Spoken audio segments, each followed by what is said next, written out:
If you see a screen like this every time you turn on your camera, it may mean that you need to replace the clock's memory battery. In many older cameras, like this Canon A590, there's a separate battery that maintains the clock memory when the main batteries are turned off or have died. Open the battery compartment. The clock battery is right next to the main batteries in its own little clip. Remove the clip by putting a fingernail under it and pulling outward. When the clip is removed, remove the button from the clip. This sometimes takes a little bit more effort.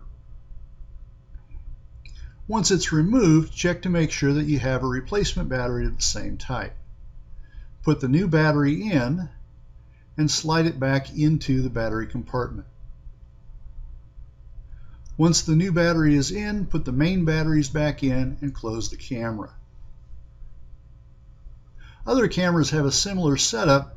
Just look for the little battery clip somewhere, usually near the main batteries. Once everything's been put back together, reset the date and time, and you should be good to go.